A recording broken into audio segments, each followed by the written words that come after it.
YouTube, it's Christabel back for another video, and today it's a wrap-up video for Sons of Anarchy.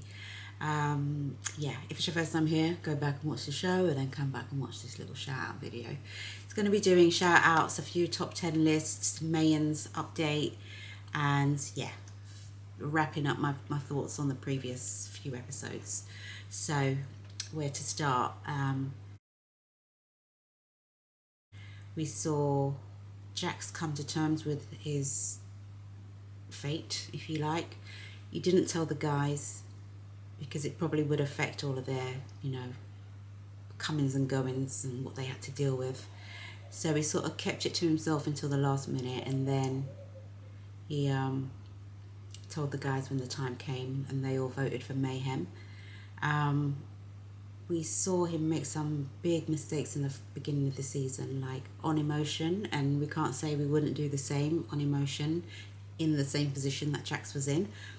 But he made some mad moves, some big mistakes, and the most glorious thing to see is him owning his shit and just taking full responsibility and paying the ultimate price. It's just like TV. It's just so perfect. It had to be TV, because very, very, very few souls in this world would be so,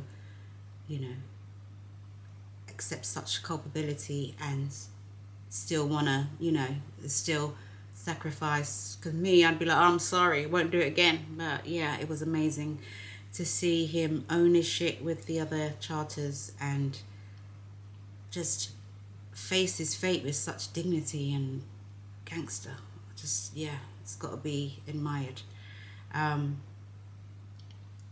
So I tried to do a top a tier list.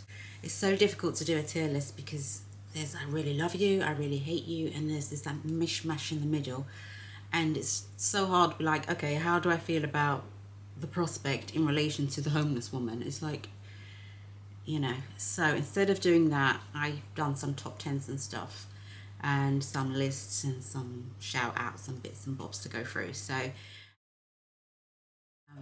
I have to give him my top man award, and he was in danger of losing this award because he was moving mad, but he redeemed himself massively in my eyes, and he owned his shit, took responsibility for it, cleaned up the mess, dealt with dealt with August, dealt with all the shits, dealt with Borowski, dealt with everything with Mama and Unsa, which I haven't even really spoke on Unsa. I'm quite surprised at the lack of emotion I felt when Unsa died. It's weird. I think it's because Jax killed him. I don't know why. That's weird, but that's the only thing I can think of. But I thought it was quite poetic for Unsa to die with Gemma, because it's like that was his life. It's like he was saying, this is all I've got. There's just no point in me doing anything else, because he loved Gemma and Gemma was his world, to get me, even knowing the kind of person that she was. So yeah, it's quite poetic, but I expected to be more emotional, but got big respect for Unsa still, even though in the end he was, back on both sides of the fence. But being a man of the law, I can understand, that conflict that he has.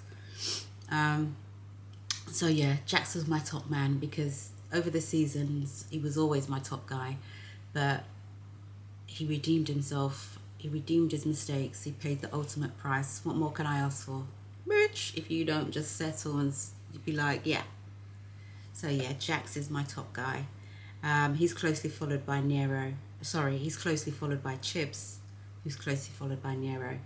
I think Chibs, his behaviour through the show, I pretty much can sign off on everything. The only time he had a little shake was when he almost signed the deal, but he didn't, which was the main thing. And the reasons for doing it was good reasons, not because you lot might find out my daddy black. It was my daughter was in trouble, my wife's in trouble, my ex-wife. He may have made a deal, but he didn't, and that's what's important. And he will always be, after Jax, my top guy. Nero, top guy as well, top guy. I just think he's a bit too tender, and that's what, because he's gangster, don't get me wrong, but he's loyal, and I can't hold it against him for not giving Gemma up. But I'm like, Nero, if you don't tell Jax where Gemma is right now. But no, I can't hold that against Nero. But he still would be behind Chibs anyway. So yeah, they are my top 3 guys. I have to say, my top 3, who would have thunk I would have liked you, motherfucker, guys, are Chuck. Who would have thought I would have liked Chucky? Wendy. She came a hell of a long way. You've got to give credit where credit's due. But most surprisingly, bloody Chibs. So, JT, watching how Jax went out makes me think that the JT question was left open on purpose. So we get information that Gemma wanted to kill her husband. Her and Clay were getting together. Clay messed with his bike. Accident happened. Boom, boom, boom. But then we met Indian Hills guy who was like, JT knew that bike like the back of his hand. If Clay had messed with it, he would have known about it. If JT did that, it's because he wanted to do that. And so it's like, did he sort of do a Jax? Like, did he put whatever ducks he wanted in a row, write his little manifest, and then, you know, the question is there. It's one of those things you would never know. That question I don't mind. But I think the Jax betraying Tig question. So Jax gave up Tig to August, and then August sent him back. And I really thought that was going to come back to bite Jax in the ass.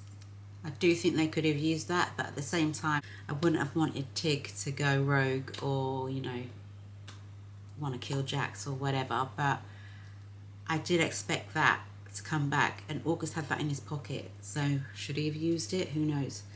And then the homeless woman. See, I didn't get she was a homeless woman. An angel sort of dead thing going on. I don't know what was going on. She was supposed to be Rat's girlfriend's mum in some form. I think she's supposed to have amnesia. She's just walking around town. But obviously they buried somebody at the time. So it was like a spirit or an angel. But I think it would have been better portrayed if only one person ever saw her. Like only Jax saw her and no one else had ever seen or acknowledged her or anything. I think Gemma had spoken to her and acknowledged her. But yeah, I get that vibe that she's a bit otherworldly, and she was basically there to give Jax that blanket at the end, and like almost like it's like a go-between between heaven and earth. Like she's a conduit for JT or some. I just don't understand it, but okay. Biggest shocks. My top 10 biggest shocks. Without going into too much depth. But Galen's death, number 10. I just didn't expect him to get popped off in that was it airport or hangar or wherever they were. So Galen dying, and then Clay following shortly after. Clay, not so much of a surprise. Once Galen was dead, you knew Clay was dead in the water. Tara's death. Now, yeah, number 9 on my list. I expected Tara to die, so it was not a shock. What was a shock was the manner of which she died and who did it. So I expected Tara to die, so I can't give it too high a rating. But the weapon of choice, bitch, Gemma was something else. 8 would be Bobby's eye in a box. I just thought everybody was together. I didn't think anybody was vulnerable at that stage. And then we just see Bobby riding along on his own. And it's like, oh, Bobby. Yeah, the delivery of the eye and that whole kidnapping and everything, it was not nice. 7, Tig killing Donna. It was like, bro, we expected him to go out and try and kill Opie, but when they swap vehicles at this, and then I thought he's gonna see her, and then it's like, bro, is she the size of a big ass Opie? You should know that's not you. Listen, that was shocking. I was shook when that happened, and I really thought it would decimate the club, and somewhere along the line Tig was going to be out or die. And surprisingly, he's not. Mad. I have 6. Jack's dying. I didn't expect him to die, but the closer we got to the end, I was having to accept what was looking inevitable. But yeah, I didn't see it, but then I'm naive. 5 was Hale's death. I did not see him just killing off the sheriff in the opening episode of the 3rd season. It's just like random. It was just so insignificant, like, for quite a big character. So yeah, number 4 would be Star. Her limits and her demise. That bitch would do anything. Kill a civilian, popo, a child. She didn't give a D. Listen, her mama, her own papa. The girl had no limits. And it was like, what was driving you? What do you do it for? What keeps you, I have no idea what her motive was. It just to be promoted, to be the best at her job? No idea. It was so glorious when they set her up to be sort of stopped by Answer, and they dealt with Jimmy, and then they dealt with Star. I was like, bitch, I did not expect you to go out like that. But Opie got his revenge in the end. It was amazing. It was beautiful, but graphic. Pope's entrance is number 3. Yo, he came in lit, pun intended. It just burned up a baby, burned up someone's child in a hole. It was like, is that what we're doing now? It's like, okay, we're driving people mad. I didn't even know the girl, and it was one of the most emotional reactions that I had on the show. So awful. Number 2, Tig returning from the dead and knocking on the door when Jax gave him to August. Brethren, my jaw only came up off the floor the other day, fam. I am still reeling from that. And I'm surprised that August didn't use that to his advantage when him and Jax went south, But hey. And then number 1, most surprising, Opie's sacrifice, man. I did not see any one of those people dying in that prison. It was just like, you can't go, you can't go, and you can't go. If anyone goes, it's Tig. And Tig can't go because they wanted to stay in prison. So it's like the writer knew my head when they put that little proviso, that little clause in that. It was like, yo, that was the biggest ride or die move. So I can't salute Opie enough. He wasn't the strongest character, like mentally. He had a conscience, which is a good thing. And yeah, he took the heat. He took that one for Jax and paid the highest price. It was legendary status.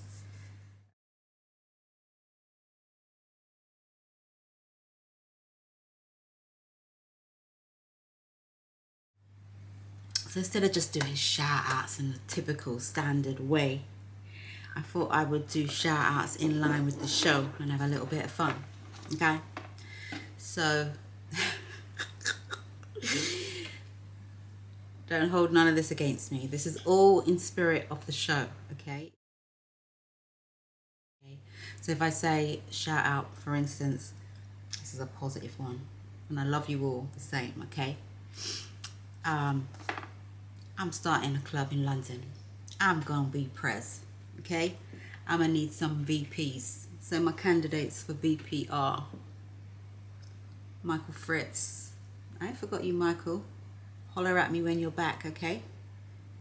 Alexis, Tommy, Sophia, and Dominus. Am I saying that right? I'm gonna need you to come to the front of the congregation and submit your applications, okay? I'm gonna need a sergeant of arms also. So my nominees for my sergeant of arms would be Big Brad, Sean, Rabbit, or Austin, and Chaotic, okay? Because y'all are my diehards. I'm gonna need a treasurer like Bobby, and I'm gonna need Dexter, Paul, Scott, Anthony, Arthur, and Shannon to be like, so you good with numbers?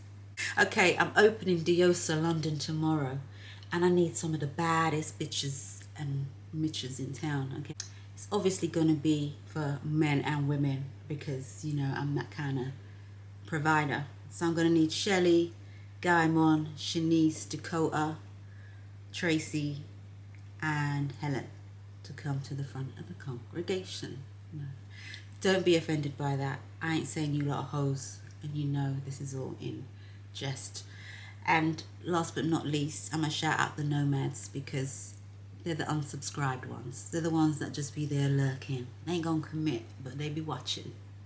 Big you up too because you do your bit for the algorithm. I ain't hating.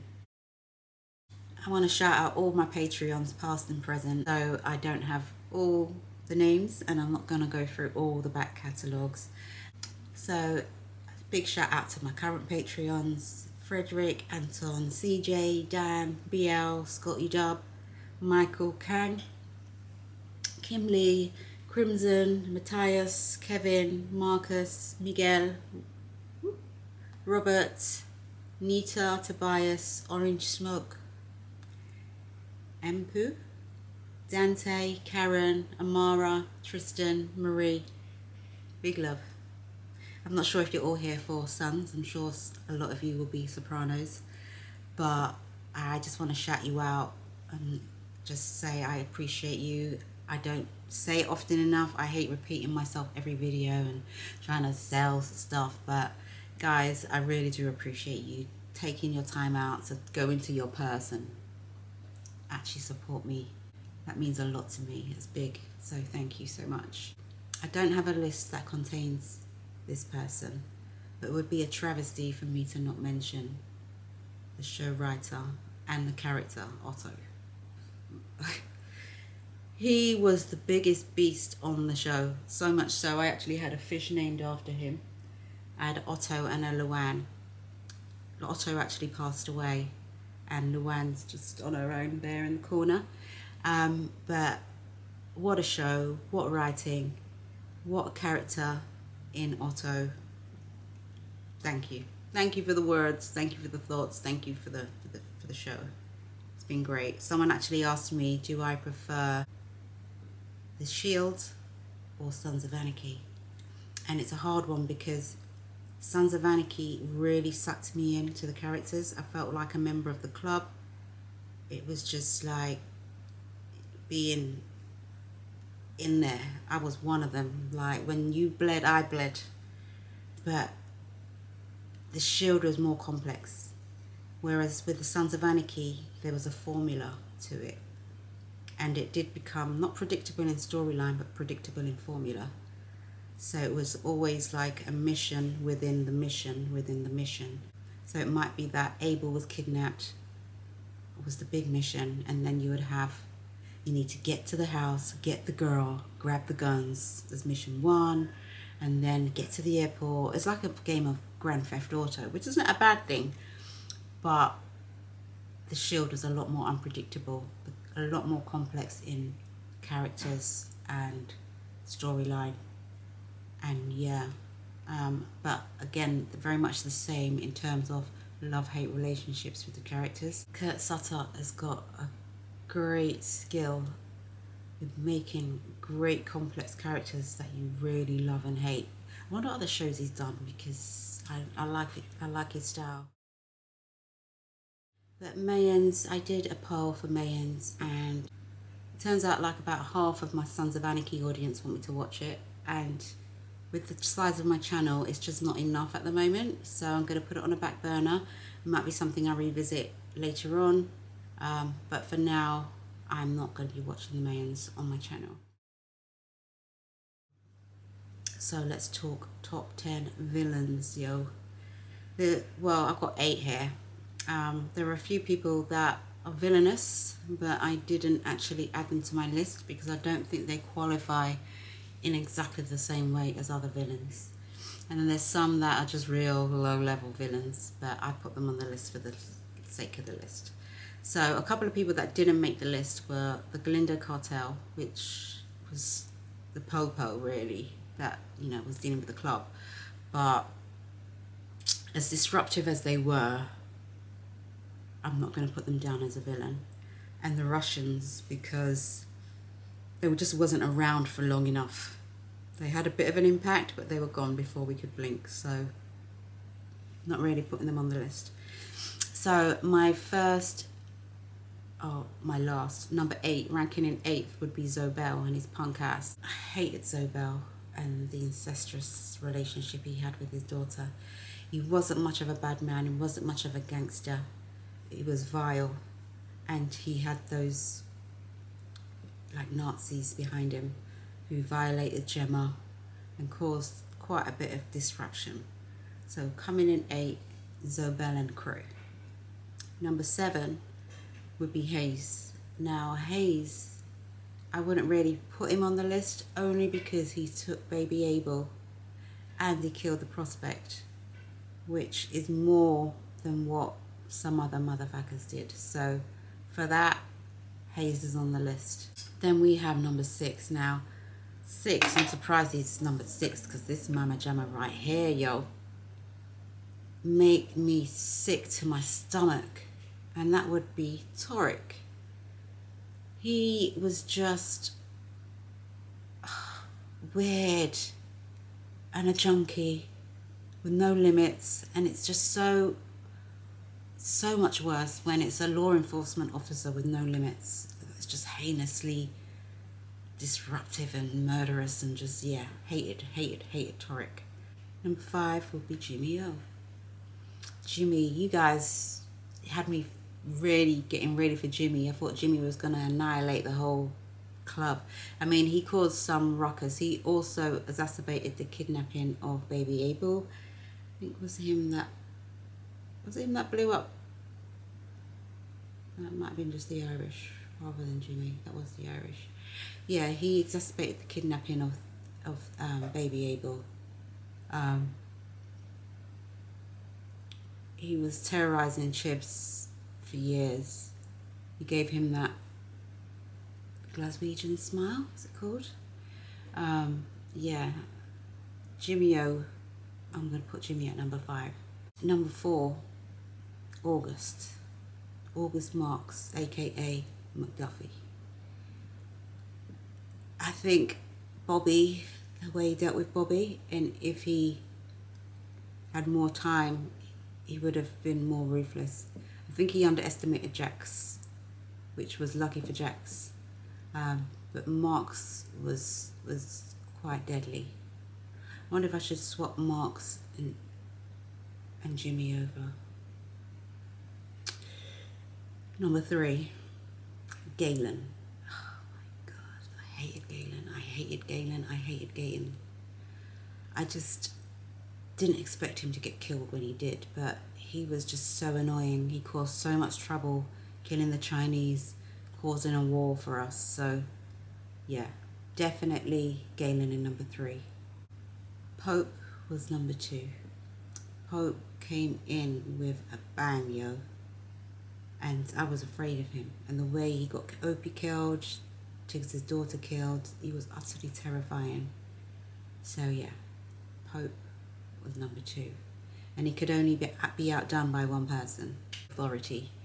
Stall. Just cutthroat, bad man, gangster, but with a badge. She was the worst, most dangerous, baddest bitch. Oh no, almost on the show. And they were villains. If I had to add, technically Gemma was a villain, and you could argue Clay too, but I'm not going to add them to this list. However, Gemma's taken it in the neck from me through the whole series. Probably series 1, I was a bit easier on her because I liked her. I thought I liked her. She had some likable qualities. But as much as I've gone into her and ripped her apart and cussed and carried on about Gemma, it's only because she's such a great actress and such a great character. And yeah, I have to give credit where credit's due. I can't say you're my favorite, you're not the biggest this, the baddest that, but girl, you were the show. This was like the Gemma show, because without you, none of it would have been possible. And so, yeah, as an actress, I have to give you your accolades, girl. Your timing, facial expression, everything. You was just on point. And so, yeah, she made the show. She really did. Apart from Jax's fine ass. But yeah, that was Sons of Anarchy, yo. I've loved it. It's like a family. Y'all have been my family. Don't leave me now that it's finished, okay? I'm going on to Sopranos. I'm doing Stranger Things, and other things will follow. So stay with me. Don't unsubscribe. And yeah, till next time. Peace and love.